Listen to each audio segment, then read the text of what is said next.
네, 출발 김수현의 2부 순서를 이어가겠습니다. KT 온라인 IPTV, LG U+ TV로도 저희 프로그램 함께 시청하실 수 있습니다. 자, 2부에서도 여러분께서 오늘 성공적으로 잘 대응할 수 있도록 좋은 정보들 많이 제공해드리겠습니다. 그 내용들을 하나하나 소개해드리자면요. IM투자증권의 김동섭 이사와 함께 미국의 제로금리 유지 가능성에 대한 내용과 오는 14일 국내 금통위에 대한 전망을 짚고 이에 따른 시장의 영향을 점검합니다. 열투자 투자 전략에서는 정영훈 팀장이 북핵 리스크의 소멸, 오히려 코스피는 하방 경직이 예상된다는 의견을 준다는데요. 잠시 후 자세한 투자 전략을 함께 세웁니다. 이슈 정복하기 최우선 과정과 함께 삼성전자가 경기 불황에 마침내 중대 결정을 내렸다고 합니다. 어떤 내용일까요? 또 어떤 영향을 미칠지 짚어보고요. 올해 첫 매물로 나온 대형 해운사죠. 대한해운, 에스텍스 페노션, 과연 주인은 누가 들렀는지 이 문제에 대한 내용도 다뤄보겠습니다. 네, 종합지수는 현재 7.91포인트 상승으로 6포인트, 7포인트대 개장대 움직임을 잘 지켜내고 있고요. 코스닥이 계속 슬금슬금 올라가는 게 참 심상치 않네요. 1포인트, 2포인트 이렇게 계속 올라가더니 지금 현재 4.18포인트까지 올라와 있습니다. 탄탄한 모습을 보여주고 있는 오늘 양시장의 정리, 시황센터의 김혜영 캐스터를 연결해 듣겠습니다. 네, 시황센터 김혜영입니다. 오전 시황 살펴봅니다. 먼저 코스피입니다. 오늘 코스피 지수는 미국 오바마 대통령의 국정연설을 앞두고 상승 출발했습니다. 전일 북핵 이슈를 딛고 반등에 나서며 1950선 상회한 모습인데요. 현재 코스피는 0.41%의 오름세 보이며 1953선에서 거래 중입니다. 이어서 코스피 수급 상황 살펴보겠습니다. 오늘 코스피 시장에서는 기관이 매수이 나타내고 있습니다. 293억 원의 순매수세 이어지면서 지수 상승을 견인하는 모습입니다. 반면 개인과 외국인 쪽에서는 매도 물량 출회되면서 추가적인 지수의 상승 흐름 방해하는 모습입니다. 이어서 코스닥 살펴보겠습니다. 오늘 코스닥 지수 역시 북핵 이슈를 하루 만에 딛고 상승 흐름 이어지고 있습니다. 오늘 코스닥의 시초가에 비해 조금 더 상승폭이 확대된 모습인데요. 0.83%의 오름세 보이며 507포인트에서 거래 중입니다. 이어서 코스닥 수급 상황 살펴보겠습니다. 오늘 코스닥 시장에서는 외국인이 85억 원의 매수 우위 나타내면서 지수 상승을 강하게 이끌고 있습니다. 반면 개인 쪽에서는 11억 원, 기관이 45억 원의 매물 출회하는 모습입니다. 이어서 환율 살펴보겠습니다. 오늘 환율은 하락 압력 강하게 받고 있습니다. 전일 북한이 핵실험을 강행하면서 시장의 불확실성이 해소돼 하락 압력 강하게 받는 모습인데요. 여기에 미국 다우지수가 5년 내 최고치를 경신했다라는 소식까지 전해지면서 위험자산 선호 심리가 불거져 하락세 강하게 나타나고 있습니다. 현재 환율은 6원 20전의 내림세 보이며 1084원 60전에 거래 중입니다. 이어서 코스피 시가총액 상위 종목 살펴봅니다. 대장주인 삼성전자 0.61%의 내림세 이어지고 있습니다. 145만 9천 원에 거래 중인 모습이고요. 오늘 현대차 3인방 중 현대차와 기아차는 강보합권, 현대모비스는 약세 흐름 이어지고 있습니다. 주당 2,000원씩 밀려 29,729만 7,500원에 거래 중인 모습입니다. 이어서 다음 장 살펴봅니다. 한국전력이 2%대의 강세 보이며 31,300원에 거래 중입니다. 신한지주는 강보합권, SK하이닉스가 1.60%의 상승 흐름 이어지고 있고요. SK이노베이션 역시 1.47%의 상승 흐름 보이며 17만 2천 원에 거래 중입니다. 이어서 코스닥 시가총액 상위 종목 살펴봅니다. 대장주인 셀트리온이 강보합권에서의 흐름 이어지고 있습니다. 27,450원에 현재가 이어지는 모습이고요. 오늘 CJ 오쇼핑과 파라다이스는 1%대의 상승 흐름, 반면 서울반도체는 현재 하락폭 깊어지고 있습니다. 1.30%의 내림세 보이며 26,650원에 거래 중입니다. 이어서 다음 장 살펴봅니다. GS홈쇼핑이 2%대의 강세 보이며 18만 400원에 거래 중입니다. 동서가 1%대의 상승 흐름, 포스코 ICT는 오늘 2%대의 강세 흐름 이어지고 있습니다. 주당 180원씩 올라 현재 7,300원에 거래 중인 모습이고요. SFA 역시 2%대의 강세 흐름 이어지고 있습니다. 이어서 이 시각 특징 업종 및 테마 종목 살펴보겠습니다. 증권주 주가가 오늘 강한 상승 흐름 이어지고 있습니다. 전일 북한의 핵실험 소식에도 오늘 코스피 지수가 반등에 나서면서 증권주 역시 상승 흐름 이어지는 것으로 보이는데요. 삼성증권이 1%대의 오름세 보이며 55,800원에, 현대증권 역시 1.42%의 상승 흐름 이어지는 모습입니다. 이어서 우리투자증권이 3%에 가까운 강세 보이며 12,300원에 거래 중인 모습입니다. 태양광주 주가가 전일에 이어 연일 강세 흐름 강하게 나타나고 있습니다. 미국 태양광주택의 PF 증대 전망에 오늘 상승 흐름 이어지는 것으로 보이는데요. 대장주인 OCI가 2%대의 강세 보이며 17만 1,000원에 오성 LST 역시 4%대의 강세 흐름 이어지고 있습니다. 이어서 신성솔라에너지 역시 2%에 가까운 강세 보이며 1,570원에 현재가 이어지는 모습입니다. 전일 북한의 핵실험 강행 소식으로 인해 급등세 보였던 방산주 주가 오늘 하루 만에 하락 반전됐습니다. 휴니드가 5%대의 내림폭 보이며 4,160원에 거래 중인 모습이고요. 비텍 역시 5%에 가까운 하락 흐름 이어지고 있습니다.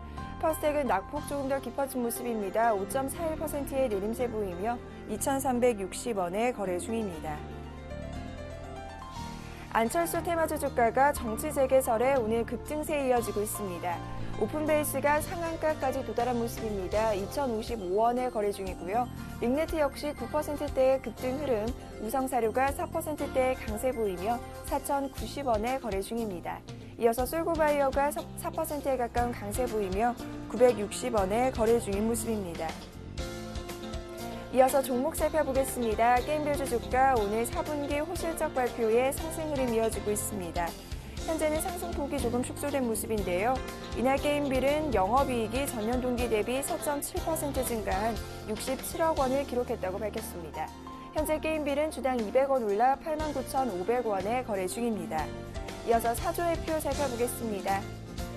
사조회표는 지난해 영업이익이 전년비 67.41% 감소한 10억 5,400만 원을 기록했다고 공시했는데요.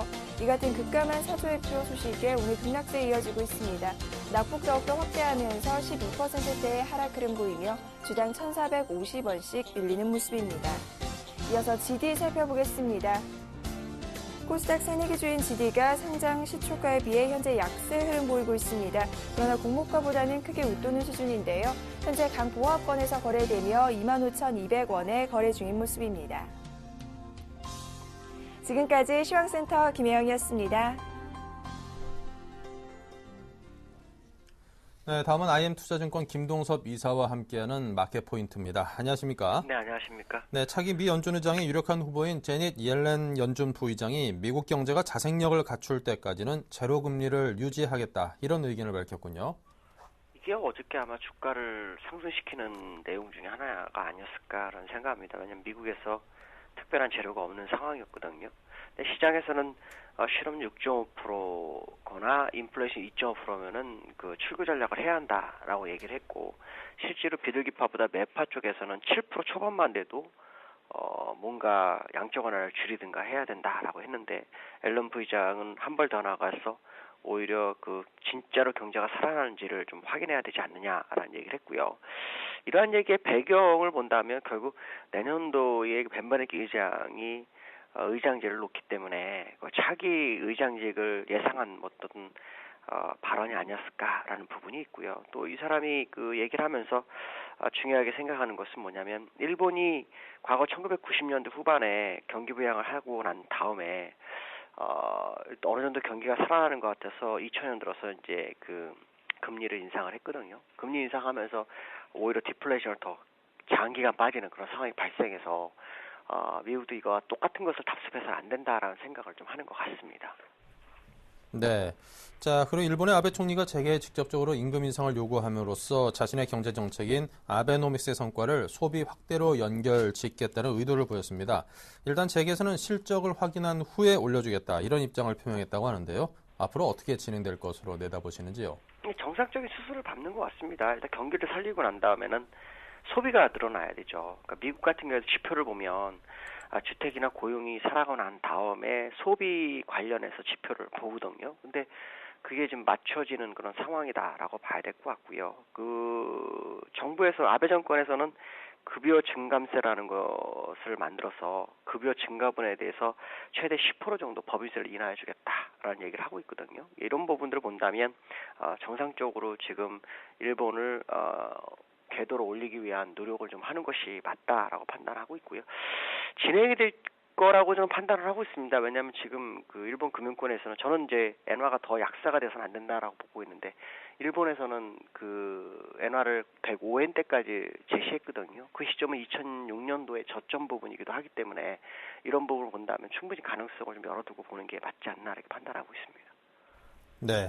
자, 오늘 14일 금통이 예정돼 있습니다. 대내외 경기 개선 기대감이 높아지고 환율 문제 역시 완화되고 있는 상황이기 때문에 기준금리를 동결할 가능성이 높다. 이렇게 시장 전문가들이 내다보고 있는데요. 이에 동의하시는지 어떤지 궁금합니다. 저는 이제 결론적으로 저는 그 금리 인하가 맞다라고 판단을 하고 있는데요. 근데 그 채권시장 전문가 202명을 대상으로 그 금융투자협회에서 그 설문조사를 했는데 그중에 84%가 현재 그 2.75%를 기준금리를 유지해야 한다라고 압도적으로 이제 응답을 했는데요. 뭐 내용을 보면 선진국 경기 펀더멘털이 상당히 좋아지고 있고 또 대내 경기가 개선되는 기대감이 있고 또 환율도 좀 완화되고 있어서 기준금리 동결을 해야 되는 것이 아니냐. 특히 그 원화 절상 문제에 대해서도 정부가 구두 개입을 하면서 이제 많이 해소되고 있기 때문에 지금은 금리를 인상하기보단 동결이 낫지 않느냐라는 부분을 얘기했고 뭐 영국이라든가 뭐 호주 이런 데서도 금리를 동결하고 있기 때문에 여기에 관심을 좀 가져야 된다 얘기를 하고 있는데요. 인하론자들은 또 그런 부분이 아니죠. 금리 인하는 이제 그 GDP 성장률이 계속 하향 조정되고 있기 때문에 이거를 잊어서는 안 된다라는 거고 또 경기 인수위에서 경기 부양 의지를 시장에 좀 확인시켜야 된다라는 부분이고요. 환율에 대한 부분도 아직 확실치 않다라는 것이 이제 중요한 거죠. 그러니까 결국 시기는 중요하지 않고 지금 2월이라도 금리 인하가 맞다라고 보는데 제가 볼 때는 한은에서는 이제 차기 정권이 다음 주 이후에 들어서죠. 그러니까 아마도 눈치 보기 작전일 확률 상당히 높은데 사실은 그건 어떻게 보면 직무 위기다라고 판단합니다. 지금은 공격이 최선의 방어란 말이 있습니다. 위에 엔화가 저렇게 약세가 됐을 때 원화 약세를 통해서 맞불 작전을 놓지 못하면 시기를 놓치면 아주 큰 고통을 당할 수 있거든요. 그러니까 사실 지금은 금리 인하를 하는 게 맞지 않나 이렇게 판단하는데 문제는 정책 위반자들이 어떤 결론을 내릴지는 좀 지켜봐야 되지 않나 이렇게 판단하고 있습니다. 네, 알겠습니다. 지금까지 김동섭 이사와 함께 글로벌 주요 이슈에 대한 분석과 그 영향까지 함께 내다봤습니다. 감사합니다. 네, 감사합니다. 네, 다음은 신한 PWM 압구정센터 박재민 PB팀장 연결하죠. 안녕하세요. 네, 안녕하세요. 네, 먼저 양시장의 흐름과 주체별 수급 상황부터 알려주시겠습니까? 네, 일단은 오늘 옵션 만기일 하루 전날입니다. 아무래도 어제 북행 뉴스도 터졌지만 사실 시장의 변동성은 별로 없었죠. 일단 오늘 기관이 어제 팔던 물량, 사실 기관 쪽에서 많이 들어오고 있습니다. 뭐 연기금, 증권, 투신, 은행, 보험업종 전부 다 매수세를 보이고 있고요. 외국인은 매도로 전환을 했습니다. 전기전자 업종 삼성전자를 던지는 모습인데요. 그리고 운수장비 업종, 자동차 업종도 며칠간의 사던 모습은 보이지 않습니다. 즉 공매도 청산 작업을 어느 정도 했고요. 사실 내일 옵션 만기를 앞두고 지수를 밴드를 조절을 하려면은 즉 옵션에 대한 이익을 포지션을 극대화하려면 대형주들 삼성전자나 현대차, 기아차 이런 것들을 조절을 했었어야 되는데 외국인들이 단기적으로 그런 쪽에 조절을 했다 이렇게 해석할 수밖에 없겠습니다. 일단 시장 뭐 선물 쪽은 기관 쪽 매도가 많이 나오고 있고요. 외국인은 갈팡질팡하는 모습입니다. 개인은 현물 300억 정도 던지고 있고요. 선물은 반대로 1,500억 정도 사고 있습니다. 특징적인 게 개인이 콜옵션은 어제도 많이 샀었는데 오늘 콜옵션 40억 정도, 풋옵션 35억 정도. 뭐 양 방향으로 각각의 투자자들이 내일 옵션 만기를 앞둔 상황에서 상당히 옵션 쪽에 네이키드, 즉 매도보다는 매수로 접근하는 그런 모습을 보이고 있는데 이런 식의 모습 상당히 옳지 않은데요. 기본적으로 옵션 만기 앞두고서 파생상품 시장에서 특히 옵션을 네이키드로 매수하는 게 개인들은 항상 그 깡통으로 가는 지름길이라고 몇 번을 말씀을 드렸지만 항상 똑같은 것 같습니다. 정말 좀 안타까울 수밖에 없는데요. 기본적으로 그런 매매는 좀 안 하셨으면 좋겠다 이렇게 말씀을 드리면서 시작을 하겠습니다. 오늘 일단은요 코스피 선물 연결 차트죠. 21선이 61선을 뚫고 내려가는 데드 크로스가 발생을 했습니다. 결국에는 하락을 해가지고 밑에서 행보를 하다가 지수가 소폭 올라오는 모습이긴 하지만 어쨌든 기술적인 지표는 하락 시그널로 일단 오늘 데드크로스가 발생을 했고요. 물론 이 데드크로스가 발생하면서 단기 이격 조정을 분명히 주었다고 생각하면서 단기 반등이 좀 더 나올 수 있는 구간일 수도 있습니다. 하지만 내일 옵션 만기일 지금 양쪽으로 옵션 미결 상황이 상당히 계속 늘어나는 걸로 봐서는 지금 코스피 200 기준이 257.55인데요. 257 라인에서 아마 결제 지수가 아마 거의 되지 않을까 생각을 하고 있습니다. 그렇게 되면 오늘 내일 큰 변동성은 없을 거라 보고 있고요. 코스닥 시장은 어떻습니까? 외국인이 95억을 사고 기관이 48억을 팔고 개인이 18억을 팝니다. 요새 양시장이요. 코스피뿐만 아니라 코스닥도 힘이 없고요. 거래 자체가 없습니다. 어제 코스피 거래 대금이 2조 8천억이었는데요. 3조를 미만을 하면서 연중 최저치를 또 기록을 했습니다. 뭐 북핵 뉴스에도 어떤 상당히 투심이 뭐 위축돼서 뭐 팔자 물량도 사실 거의 없는 상황이고, 그렇다고 해서 시장에서 뭐 적극 사자 이런 것도 전혀 없는 상황입니다. 지금 한국 시장은 어쨌든 기업들의 어닝이 아직 끝나지 않았는데 거의 마무리 국면이긴 한데요. 그것들이 별로 어닝들이 좋지 않고 어닝 쇼크도 계속 발표가 되면서 기관들의 어떤 투매 그리고 차익 실현 물량이 계속 번복되는 그런 주체성 없는 시장이 지속되고 있다. 이렇게 좀 말씀을 드리는 게 맞을 것 같습니다. 네. 자, 그렇다면 외국인, 기관, 개인 각각의 속내는 어떤 것일까요? 네, 일단 외국인은요. 북한 뉴스, 북핵 뉴스 신선한 것도 아닌데 뭐 호들갑을 떠나 이렇게 표현을 하겠습니다.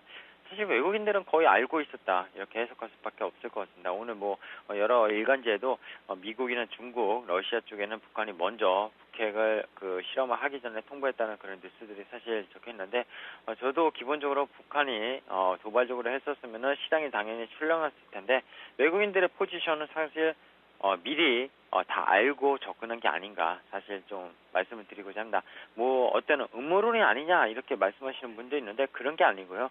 기본적으로 예전과는 좀 많이 다른 모습입니다. 금융시장에 어떤 요동이 없었다는 거는 전부 다 그 내용을 웬만히 알고 있었고 그 내용을 뭐 미국계 헤지펀드나 이런 쪽에서 알고 있었는데 괜히 개인들만 계속 호들갑 떨게 그런 뉴스들이 흘러나오는 게 아닌가 생각이 들고 있습니다. 개인은 내일 옵션 만기일에 대박 한번 쳐보자 이번에 이렇게 하면서 좀 전에 말씀드렸다시피 어제도 콜옵션 70억을 샀는데 오늘 콜옵션 40억, 풋옵션은 약간 비중을 조금 전에 줄이면서 29억. 아마 상방으로 어제 오늘 좀 보일 듯 하니까 결국엔 상방으로 베팅을 하는 것 같은데 이번 만기에 그다지 상방이나 하방이 없을 거라고 말씀을 드렸습니다. 근데 이런 네이키드 매수가 결국엔 사후 증거금, 즉 증거금이 없는 메이저들, 외국인이나 기관 입장에서 매도만 쳐도 그 프리미엄, 시간 가치를 먹는데 개인들은 계속 그 시간 가치를 까먹는 자기 발목을 재는 그런 매매를 하고 있다는 게 참 안타깝다고 추가적으로 말씀드리겠습니다. 기관은 낭중지추, 종목만 굴러내서 매매해도 시원찮다. 사실 이번 실적 발표하면서 어닝 서프라이즈를 발표한 그 기업들이 몇 개 있습니다. 물론 어닝 쇼크가 80% 이상이었고요, 대형주는. 근데 코스닥 내 스마트폰, 연성기록판 부품주라든지 지금 무선 충전기, RF텍 이런 종목들은 나름대로 시장에서 52주 신고가를 찍어가면서 가고 있고요. CJCGV 이런 것들도 역시 마찬가지로 52주 신고가를 찍으면서 상당히 수급도 외국인 수급도 좋고 기관도 같이 달라붙는 그런 모습을 보이고 있습니다. 즉 기관은 지금 시장에서 상당히 내수주 위주의 어떤 매매를 하는 것처럼 보이지만 그 안에서도 종목별 게임을 진행하고 있다는 거 그런 말씀을 드리고자 속내로 표현해봤습니다. 네. 자, 그렇다면 오늘 모처럼 좀 탄탄하게 올라주고 있는 장에서 개인을 위한 투자 전략은 어떤 것일까요? 네, 일단은요, G7, 밤사이 나온 내용입니다. 오늘 엔화가 강세 전환을 했습니다. 어제 94.5엔까지 올라갔었죠, 달러 대비. 지금 93.34엔. 근데 그렇게 많이 꺾이지는 않았거든요. 근데 어쨌든 G7에서 한일 전쟁에 대한 우려를 표명을 했고요. 공동 발표를 하면서 엔 강세가 일시적으로 좀 나오는 것 같습니다.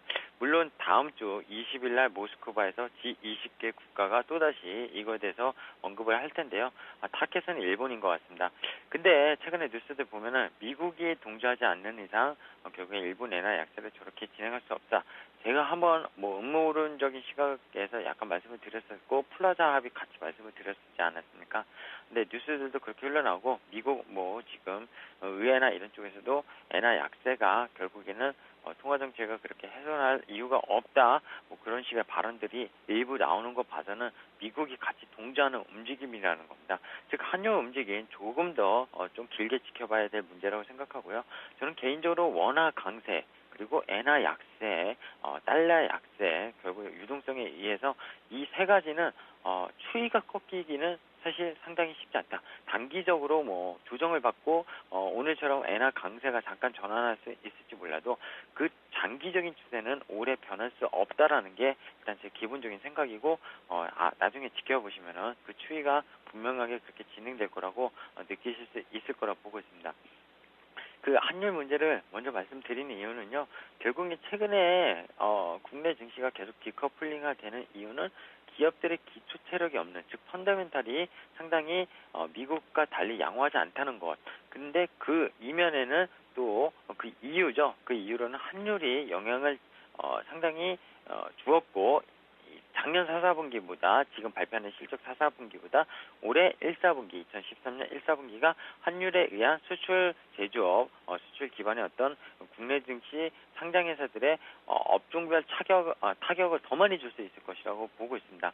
현대중공업이 이제 2월 7일 날 실적 발표하지 않았습니까? 그 실적이 어땠습니까?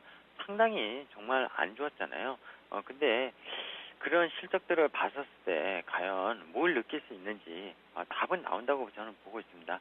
일단 외국인 순매수가 유동성에 의해서 일본 증시로 많이 흘러가고 있고 한국 증시 최근에 외국인이 좀 들어왔던 것들 어떤 공매도에 대한 쇼커버 물량 그리고 유동성의 힘이라는 거, 즉 하반 경직은 삼성전자, 뭐 현대차 이런 것들 단기 많이 떨어지면 또 반등 주면서 지수를 방어할 수는 있습니다. 근데 그런 종목들이 주된 어떤 주도주의 역할을 하는 게 아니라 단순히 지수를 방어하는 역할을 하는 거고요. 지금은 기초 체력인 튼튼한 종목에 대해서만 기관 수급에 몰리고 있고 외국인의 금융주나 유통주를 저가 매수하는데도 나름대로 실적이 그래도 민감주나 어떤 조선, 철강, 기계 이런 업종보다는 낫다고 판단을 하기 때문에 그런 쪽으로 누적적으로 계속 쌓아가고 있다고 보시면 되겠습니다. 즉 우리도 외국인이나 기관의 수급이 붙는, 즉 기초 체력이 튼튼한 종목을 매매를 하실 필요가 있다. 이 말씀을 오늘 가장 강조하면서 드리고 싶고요. 결국엔 그겁니다. 아무리 유동성이 밀려오더라도 펀더멘탈, 즉 기초 체력, 부실공사하면 결국에 건물이나 다리가 무너지지 않습니까? 근데 튼튼한 벽돌, 재료를 하나도 어떤 횡령하지 않고 뭐 이런 식의 상당히 기초 체력을 튼튼하게 공사를 한다면은 그 빌딩이나 다리는 상당히 오래 갑니다. 주식도 마찬가지라고 생각을 하시면 됩니다.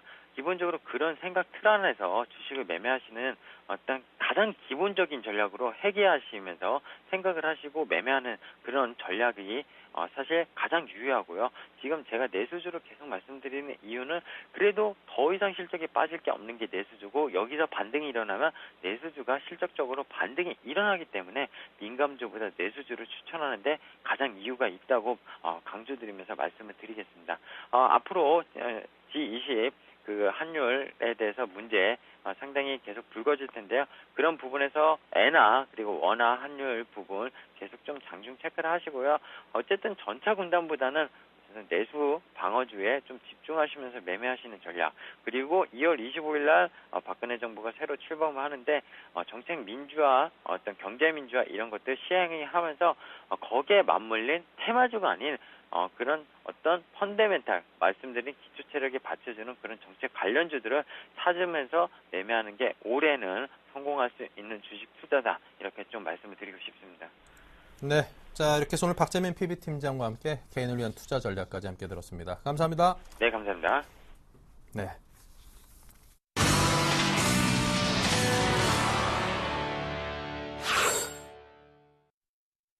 네, 전문가들이 내세우는 12자 투자 전략. 오늘 과연 어떤 것들이 준비되는지 하나하나 보겠습니다. 네, 5분의 전문가가 각각 제시하기를요. 거래 대금과 거래량 감소 시에는 압축 매매를 하자. 실적 우량 중소형주의 매수 전략을 북행 리스크 소멸 시 코스피 하반 경직 예상, 실적 장세보다 유동성 장세 기대, 대형중의 반등 타이밍을 각각 제시했습니다. 네, 관심 업종으로는요. IT 부품주, IT 아몰레드, IT 업종, 스마트폰 부품주, 자동차 업종으로 네 분이 모두 IT와 휴대폰 관련해서 제시를 해줬군요. 네, 오늘은 IM투자증권 여의도 본사 영업부의 정영훈 팀장입니다. 안녕하세요. 네, 안녕하세요. 네, 현재 시황부터 보겠습니다. 네, 우선 금리 시장 상황은 어느 정도 좀 강보합권에서 지금 움직이고 있는 상황인데요. 역시 지금 북핵 리스크가 좀 소멸됐다는 점에서 시장에서는 어느 정도 좀 훈풍이 좀 불고 있지 않나 그렇게 좀 생각을 하고 있습니다. 지금 시장의 가장 큰 화두는 이제 뭐 지정학적 리스크다라고 좀 볼 수가 있겠는데요.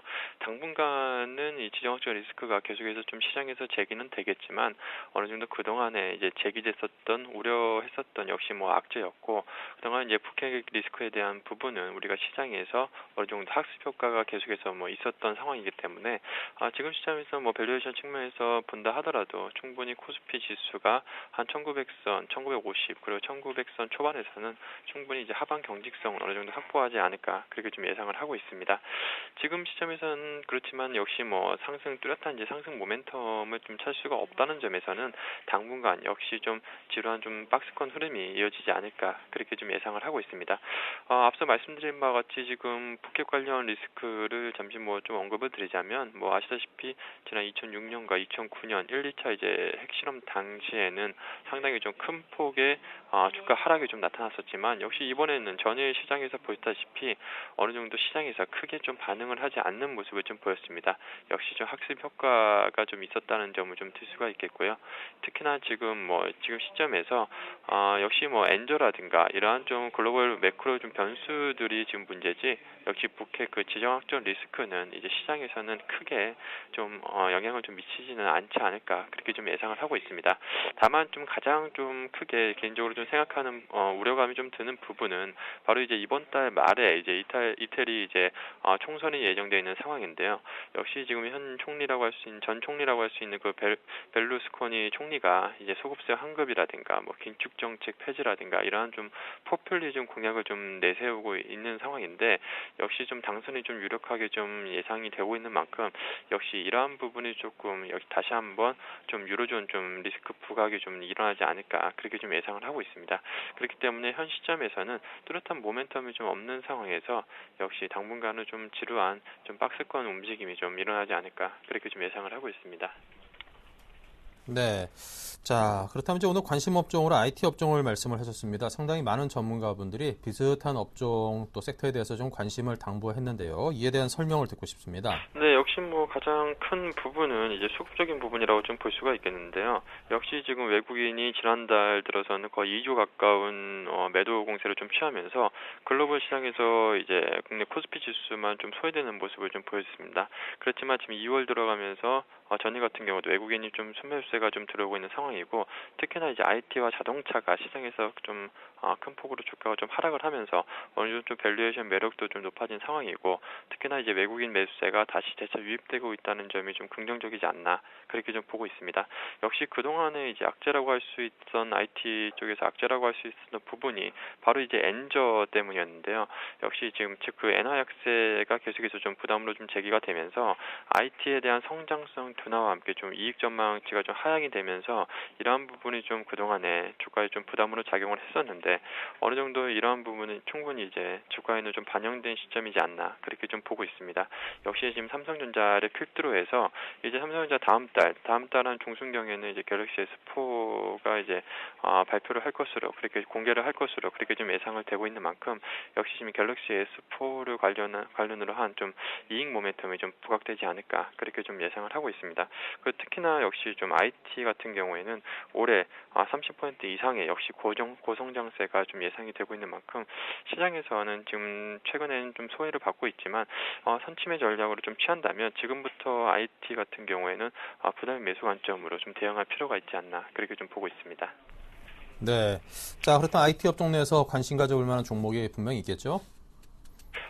IT 업종 중에서 가장 관심 갖는 좀 종목은 바로 좀 삼성전기를 네. 좀 말씀을 드리도록 하겠는데요. 이 삼성전기 같은 경우에는 이제 뭐 카메라 모듈이라든가 뭐 칩 부품 등을 생산하는 뭐 세계적 그 종합 전자부품 업체라고 좀 볼 수가 있겠습니다. 역시 삼성전자 같은 경우에는 지금 현재 시점에서 지금 스마트폰 수요 증가에 따른 좀 최대 수혜주로 계속해서 좀 부각될 것으로 그렇게 좀 예상을 하고 있고요. 역시 삼성전자가 이제 소위 말해서 이제 글로벌 IT 챔피언이다라고 좀 볼 수가 있겠는데요. 이 삼성전자를 필두로 해서 역시 스마트폰 출하량 확대에 따른 역시 좀 이익 모멘텀이 좀 계속 지속적으로 좀 부각될 수 있지 않을까 그렇게 좀 예상을 하고 있습니다. 또한 지금 뭐 최근에 이제 애플 같은 경우가 좀 그동안에 좀 주가 급락을 좀 어느 정도 좀 진정세가 좀 나타나면서 이제는 좀 주가가 어느 정도 좀 급락세가 진정됐다는 점에서도 역시 삼성전기 같은 경우에 상당히 좀 긍정적인 부분으로 좀 작용하지 않을까 그렇게 좀 볼 수가 있겠습니다. 그리고 무엇보다 제가 앞서 IT 업종 말씀드리면서 좀 언급해드렸다시피 역시 다음 달 그 갤럭시 S4 이제 발표 이제 공개를 좀 앞두고서 역시 갤럭시 S4 출시 모멘텀이 좀 부각되지 않을까 그렇게 좀 예상을 하고 있습니다. 지금 갤럭시 S4에 역시 삼성전기 이제 부품이 이제 들어갈 것으로 그렇게 좀 예상되고 있는 상황인데요. 역시 갤럭시 S3보다 S4가 하드웨어 측면에서 보자라고 한다면 상당히 좀 높은 고사양으로 나올 것이 확실시되는 것으로 전망이 되고 있는 상황이기 때문에 역시 판매 단가도 상당히 좀 높아질 것으로 예상을 하고 있고요. 그렇기 때문에 지금 계속해서 좀 이익 모멘텀이 좀 나타날 것으로 그렇게 좀 보고 있습니다. 역시 전년도 같은 경우도 큰 폭으로 이익 성장세가 좀 이뤄졌지만 역시 올해도 사상 최대 실적이 좀 예상되고 있는 만큼 지금 시점에서 충분히 주가가 최근에 조정을 받았었고 지금 밸류에이션 측면에서 보자 하더라도 PER 약 한 13배 수준에서 좀 거래되고 있는 상황이기 때문에 가격적인 측면에서 보자 하더라도 좀 메리트가 높은 시점이지 않나 그렇게 좀 말씀을 드리도록 하겠습니다.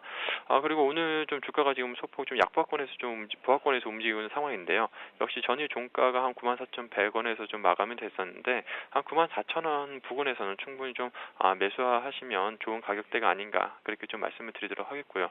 그리고 작년 이제 고점이라고 할 수 있는 11만 원대가 15만 원대 같은 경우는 충분히 좀 주가 상승이 좀 가능하지 않나 그렇게 좀 말씀을 드리도록 하겠습니다. 그리고 손절가로는 짧게 최근에 한 저점 부근이라고 할 수 있는 89,000원을 좀 제시해 드리도록 하겠습니다. 네, 지금까지 정영훈 팀장과 함께했습니다. 오늘 말씀 감사합니다. 네, 고맙습니다. 네, 다음은 이슈 정복하기 박미라 아나운서입니다. 안녕하세요. 이슈 정복하기 박미라입니다. 오늘의 주요 이슈 함께 정리해 보겠습니다.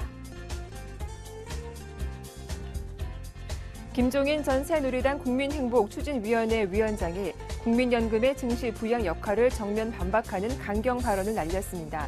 박 당선인이 양극화를 완화하지 못할 경우 사회 안정이 무너질 수 있다고도 경고했습니다. 삼성전자가 가전, PC, 휴대폰 등의 저가 모델을 속속 걷어내고 있습니다. 가격 경쟁력을 지닌 보급형 제품보다 고부가가치 전략에 주력한다는 포석입니다. 해운업계가 혹한기를 겪고 있는 가운데 매물로 나온 대한해운과 ST스패노션의 최종 주인이 누가 될지 업계 관심이 쏠리고 있습니다. M&A 이슈가 주가에 어떤 영향을 주게 될지 자세히 살펴봅니다.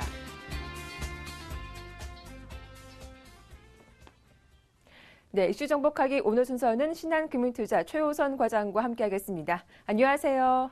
네, 안녕하세요. 네, 어제 김종인 전 위원장이 양극화는 반드시 해결해야 할 과제다라고 말하기도 했습니다. 취임을 앞둔 박근혜 당선인을 향한 언급이라고 볼 수 있을 텐데요. 발언 내용 자세하게 살펴봐 주시죠. 예, 일단 김인 위원장은 이제 10일 여의도 콘레드 호텔에서 자본시장의 발전과 경제 민주화를 주제로 열린 금융투자업계 CEO 간담회에서 주식시장처럼 수요와 공급의 원칙에 따라 시장 경제의 기본 기능이 작동하는 곳은 절대로 정부가 관여해서 안 되고 시장 경제가 해결하지 못하는 부분은 룰을 정확히 만들어줘야 한다며 이게 경제 민주화의 핵심이라고 밝혔습니다. 즉 그러니까 주식시장에 국민연금이 들어가면 안 된다는 얘기를 좀 강하게 얘기를 한 거고요. 양극화를 해결해야 한다는 얘기를 좀 강하게 얘기했는데 또 다른 얘기는 이제 이명박 대통령도 이제 취임 초기 주가 5천을 공약했지만 무용지물이었고 박근혜 당선인도 주가 3천을 외쳤지만 주가는 자기적으로 만들 수 없다. 그러면서 이제 김대중 전 대통령 시절 경제수석을 맡았을 때도 주가를 원망하는 투자자들이 집에 전화를 걸며 괴롭혔지만 굽히지 않았다고 이렇게 밝혔습니다. 따라서 이제 김 전 위원장은 이제 경제 민주화를 추진해야 할 이유도 분명히 했는데요. 지난 50년간 경제 민주화 과정 없이 사회가 양극화되면서 더 이상 대기업이 투자한다고 실업 문제를 해결할 수 있는 상황이 아니라는 있다고 지적을 했습니다. 또한 새 정부가 양극화를 완화하지 못하면 결코 사회가 안정될 수 없다며 아랫목이 따뜻해지면 윗목도 따뜻해지는 시대는 지났다고 지적을 했습니다. 경제민주화는 지난 김대중 정부 때 논의됐던 민주주의와 시장경제의 조화와는 다른 개념이라며 소위 말하는 좌파 정부에서 분배 상황이 오히려 악화됐고 노무현 전 대통령이 말했던 서민경제도 현실과는 동떨어진 것이라고 평가를 했습니다. 그러면서 이제 그런 선진국 중 유일하게 성장과 고용이 제대로 유지되는 나라가 독일인데 통일을 거치면 다른 나라와 달리 유일하게 단위 임금이 내려가고 있다며 비정규직 문제를 해결하지 않고는 양극화 해결이 불가능한데 우리는 어느 당도 과감하게 비정규직 문제를 해결하려는 정당이 없다고 지적을 했습니다. 김 위원장은 경제 구조를 바꾸고 경제 효율과 안정을 어떻게 끌고 갈지 로드맵을 만드는 것이 이제 경제 민주화를 실현하는 이유라면서 일본의 아베노미스처럼 양적인 경기 부양은 일본의 빚만 늘리는 꼴이 해결책이 될 수 없다고 강하게 얘기했는데요. 일반 투자자 입장에서 보게 되면 김종인 전 새누리당 국민행복추진위원회 위원장의 경제 민주화에 대한 논제는 박근혜 당선인을 이끄는 가장 핵심 철학입니다. 당연히 며칠 안 남은 친식 이후에 정부 정책 기조로 논의될 것으로 예상이 되고요. 대선 과정에서 새누리당 내에서 이한구 의원과는 경제 민주화 의제를 두고 다툼이 있었는데 실제 집권 이후 박근혜 대통령의 경제 정책이 대선 공약 실행 과정에서도 갈등이 있을 거로 예상이 됩니다. 그러나 이제 박근혜 대통령 당선인의 경제 민주화에 대한 의지가 구체적인 정부 정책으로 실행이 된다면 주식시장에서도 관련 종목들이 형성되고 수혜받는 회사들의 주가 상승으로 이어질 것으로 생각이 됩니다. 네, 다음 이슈입니다. 그동안 보급형 제품으로 박리담의 전략을 펼쳐온 삼성전자가 고가 제품으로 이익을 많이 내는 사업 구조를 갖추는 데 초점을 맞출 계획이라고 하죠. 예, 일단 삼성전자가 기존의 판매 전략인 저가 제품과 중저가, 프리미엄 제품 저가 모델 판매 전략에서 이제는 가전 PC, 휴대폰 등의 저가 모델을 걷어내고 있습니다. 가격 경쟁력을 지닌 보급형 제품이 신흥시장의 중상층 이하 소비자를 공략하는 데 효과적이었지만 이제는 이제 박리담회보다는 고부가 가치 전략에 주력한다는 포석인데요. 삼성전자 고위 관계자는 지난해 이제 $100 이하 전자레인지 제품 걷어내는 데 이어서 올해 $200 미만 제품 중 판매 중단할 제품을 솎아낼 방침이라고 밝혔습니다.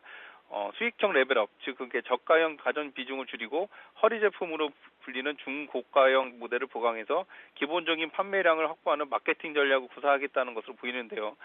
경기 침체일수록 이제 프리미엄 제품으로 차별화된 가치를 부각시키는 게 중요하다는 판단입니다. 사실 삼성의 프리미엄 전략은 글로벌 1등을 달성하고 있는 TV와 휴대폰에서 이제 두드러지게 나타나는 특징인데요. 세탁기, 냉장고, TV, 노트북, 태블릿 PC 등 이제 주요 제품의 프리미엄 중심 판매 전략으로 전환하겠다는 의지입니다. 삼성전자는 올해 프리미엄급 노트북 판매 비중을 30%대에서 절반 이상으로 올릴 예정이고요. 고중저가 보급형 노트북의 모델 수를 크게 줄이기로 했습니다. 이에 대해 삼성전자 한 임원은 판매 대수를 늘리는 데 집착하기보다는 이익을 많이 내는 사업 구조를 갖추는 데 초점을 맞출 것이고 올해 나오는 3세대 시리즈 9은 더욱 경쟁력 있는 성능과 디자인으로 인기몰이를 기대하고 있다 이렇게 설명을 했습니다. 일반 투자자 입장에서 보게 되면 삼성전자의 프리미엄 제품 전략은 높아진 글로벌 브랜드 이미지를 방패 삼아서 경영학적으로 가장 효율적이면서 최고의 이윤을 남는 1등 회사 및 선도 기업을 영위하겠다는 자신감으로 보이는데요. 이것은 미국의 애플사와 같이 신제품으로 시장을 선도하고 높은 점유율과 영업이익을 추구하겠다는 것입니다. 따라서 2013년은 삼성전자 전 사업 부분의 프리미엄 제품화의 원년이 될 것으로 보이고요. 성공할 경우에는 높은 이익 성장률을 통해서 현재 주가가 150만 원 상단으로 움직이는 주가가 이제 상승의 원동력이 될 수 있을 것으로 보이고 있습니다. 삼성전자 200만 원 목표가를 추구하는 일반 투자자라면 2014년 1분기, 2분기에 삼성전자 실적 발표를 주목해야 할 것 같습니다. 네, 다음 이슈입니다. 해운업계가 혹한기를 겪고 있는 가운데 대한통운과 STX 페노션이 매물로 나와 시장에 관심이 집중되고 있습니다. M&A 이슈가 주가에는 어떤 영향을 주게 될까요? 예, 일단 이 대한해운과 STX 페노션 두 주가 모두 이제 장중 변동성이 큰데요. 지난달 대한해운은 본 입찰에서 1,450억 원을 써낸 사모펀드 한엔컴퍼니가 인수 우선 협상자로 선정이 됐습니다. 한엔컴퍼니는 앞으로 대한해운에 대한 정밀 실사를 벌여서 인수 가격을 최종 조율하게 되는데요. 그러나 이제 업계 일각에서는 대한해운 매각이 불발할 수 있다는 전망도 있습니다. 대한해운 채무가 1조 원이 넘는 데다가 한행컴퍼니가 인수가격을 해운업계 평가인 600억에서 800억보다 높게 부른 탓입니다. STS 페노션의 매각 주관사를 선정된 모건스탠리와 SC은행도 설 연휴가 지나고 투자 설명서, 그러니까 IM을 보낼 계획인데요. 앞서 지난 1월 초에는 매물 설명서를 삼성, 현대차, SK, CJ 등 국내 대기업 인수 물망 후보자들에게 발송한 것으로 알려졌습니다.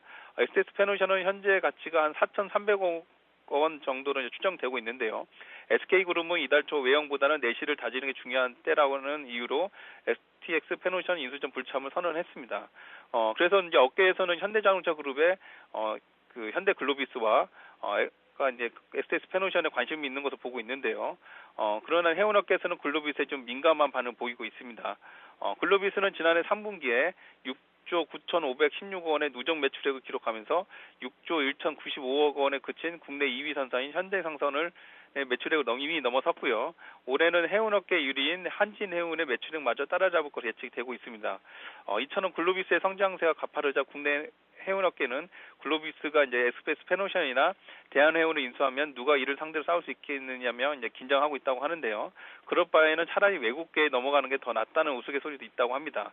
그러나 이제 외국계가 이제 국내 대형 발크 선사를 하게 되면 안 된다는 의견이 또 있는데요. 선주협회 관계자는 일본 선사가 STS 페노션을 가져가서 국내 대형 대량 화물 시장을 공략하는 교두보로 삼으면 상당히 좀 곤혹스럽다. 외국계로 넘어가는 것에 대한 우려를 좀 표명을 했습니다. 일반 투자자 입장에서 보게 되면 M&A 이슈는 트레이더에게는 주가 상승의 촉매로 주된 그 매매할 수 있는 기회인데요. 그러나 이미 두 회사가 모두 재료가 노출된 상태에서 현재 주가가 M&A 호재가 반영되어 있기 때문에 추가적인 상승 여력은 초기보다는 현저히 낮다고 볼 수 있겠습니다. 따라서 현 시점에서는 뉴스 흐름에 따라서 박스권 매매 전략으로 단기 매매 투자 전략이 더 유효할 것으로 생각이 됩니다. 네, 지금까지 신한금융투자 최호선 과장의 도움 말씀이었습니다. 고맙습니다. 예, 감사합니다. 네, 이슈 정복하기였습니다.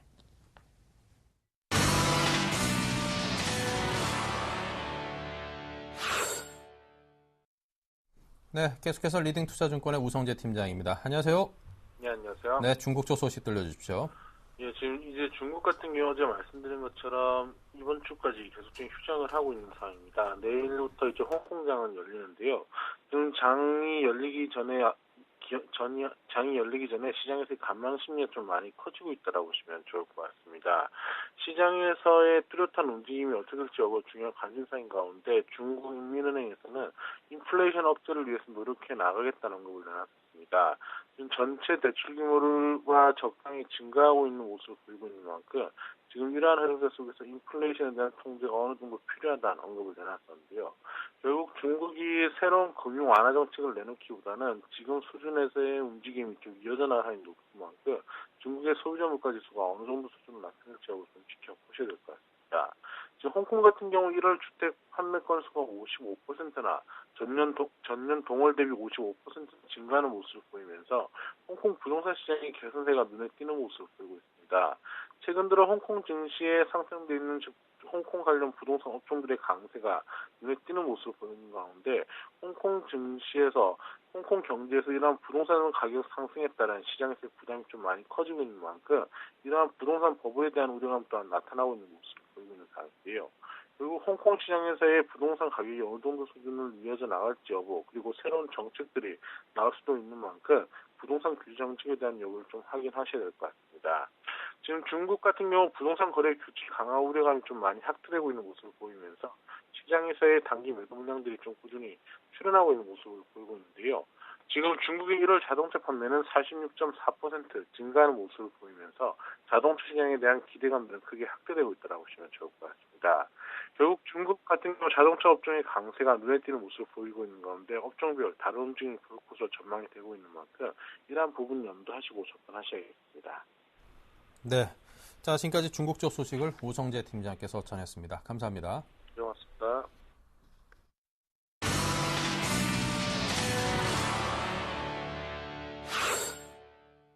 네, 김재현의 키포인트입니다. KB투자증권의 김재현 차장입니다. 안녕하세요. 예, 안녕하세요. 네, 오늘 장 흐름부터 먼저 표현해 주시겠어요? 예, 만기전 상승을 좀 보여주고 있습니다. 만기를 하루 앞두고 시장은 전반적인 상승을 보이고 있습니다. 오히려 만기전의 상승이라 외국인들의 매물 출회가 좀 걱정이 되기도 하는데요. 오늘장 어제에 이어서 태양광주들 양호하고요. 화학주들도 양호한 흐름을 보이고 있습니다. 하지만 그 폭이 크지 않다는 점에서 좀 불안해 보이는 구간임이 분명합니다. 이번 주는 연휴로 인해서 하루 날이 짧습니다. 오늘과 내일 중에는 뱅가드발 매도가 나올 수 있음을 염두에 두시고 대응을 하시길 바라겠습니다. 네. 자, 옷장 전략 키워드를 통해서 알아볼까요? 어떤 것들입니까? 예, 내수주와 IT 업종에 관심이 필요한 시점입니다. 올해 1분기 역시 대다수의 기업들이 보수적인 전망치를 내놓은 가운데 오히려 전망치를 상향 조정한 종목에 관심을 좀 줄 필요가 있습니다. 일단 지난 4분기 어닝 서프라이즈 종목 중에서 올해 1분기 영업이익이 전망치를 상향한 종목은 일주일간 1.7%의 주가 수익률을 보이고 있습니다. 이는 어닝 쇼크를 거두고 실적을 하향한 종목들의 수익률이 0.1%, 또 어닝 쇼크를 거두고 실적을 상향한 종목들의 수익률 마이너스 1.3%보다 모두 높은 수준입니다. 일단 지난해 4분기 어닝 서프라이즈를 기록하고 올해 1분기 영업이익 전망치 영업이익 전망치 상향이라는 두 가지 조건에 해당하는 종목들을 보게 되면요. 삼성전자가 있고요. 삼성생명, LG디스플레이, 한화생명, 현대위아, 유한양행, 동아제약, 한미약품 등이 있습니다. 이들 종목군들 좀 포트에 넣어주시고 관심 있게 보시길 바라겠습니다.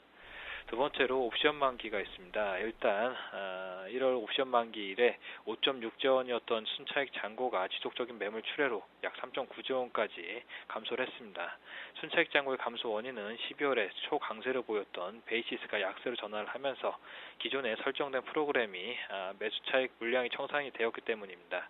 특히나 만기를 한 달 이상 남겨놓은 2월 초에도 장중에 백오데이션이 자주 연철되는데요.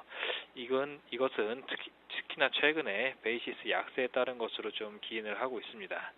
또 배당 시즌 종료로 인해서 12월에 보였던 뚜렷한 매수 주체가 부재함에 따른 것으로도 보여지기도 하고요. 일단 이번 만기 다른 때보다 베이시스 약세로 대규모 차익 매물을 좀 경계해야 될 것으로 판단이 되고 있습니다. 일단 평균 베이시스는 0.0포인트로 장중 최소 베이시스 마이너스 0.2포인트로 대규모 차익 매물 출회의 기준이 되는 베이시스 0.5포인트와 크게 차이가 나지 않기 때문입니다. 그렇기 때문에 내일 장중에 좀 매물이 출회될 수 있다는 점을 염두에 두시고요. 장중에 대규모 차익 매물 출회 시 대형주의 저가 매수 기회로 좀 활용을 하시길 추천을 드리겠습니다. 네, 자 이렇게 해서 키워드 들어봤고요. 옷장 관심 종목은 어디입니까? 예, 대우인터내셔널을 준비했습니다. 대우인터내셔널 같은 경우에는 지난해 4분기 영업 실적이 상품 가격 하락과 물동력 감소 등으로 양적 컨센서스를 크게 밑돌았습니다. 부진한 4분기 실적은 어느 정도 주가에 반영된 것으로 보여지고요. 단기간 수급 악화로 인해 주가 급락은 오히려 중장기 투자자들에게는 좋은 매수 기회를 제공할 것으로 판단이 되고 있습니다. 올해 5월부터 미얀마 가스전 상업 생산이 시작된다는 점을 감안하면은 긍정적인 접근이 필요한 때라고 예상이 되고 있습니다. 지난해 12월 미얀마 가스전 생산 설비 설치가 완료된 것에 이어서 올해 3, 4월에는 해상 가스전과 육상 파이프라인이 완공될 예정입니다. 미얀마 가스전을 통해 대우인터내셔널의 석유 개발 수익은 1,875억 원으로 전년 대비 341.1%가 증가할 것이고요. 생산량 확대 시기를 고려한다면은 상업 생산 이후 1년이 경과된 2014년도 하반기부터는 수익이 극대화될 전망으로 중장기 모멘텀을 보유하고 있습니다. 하지만 주가는 언제나 그렇듯이 실제적으로 생산이 시작될 때보다 시작되기 전에 기대감이 반영이 되면서 오히려 크게 오르는 것을 볼 수 있습니다. 지금 일정 부분 하락이 나와줬기 때문에 여기서 매수 가능한 자리로 보여지고요. 좀 중기 이상의 모멘텀을 보시길 바라겠습니다. 매수가는 37,000원, 목표가는 44,000원, 손절가는 32,200원 제시해드리겠습니다. 네, 중기 이상의 모멘텀을 보면서 접근하자고 대우인터내셔널 오늘 말씀해 주셨습니다. 지금까지 KB투자증권의 김재현 차장이었습니다. 감사합니다. 감사합니다. 네, 11시부터는 종목 퀵서비스 이어집니다. 무료 문자와 전화로 상담 신청 가능하시고요. 그 번호는 013-3366-0120 또는 023153-2610번입니다. 많은 활용을 부탁드립니다. 오늘 출발 증시와의 수요일 순서 여기서 마칩니다. 내일 목요일 날 다시 뵙죠. 감사합니다.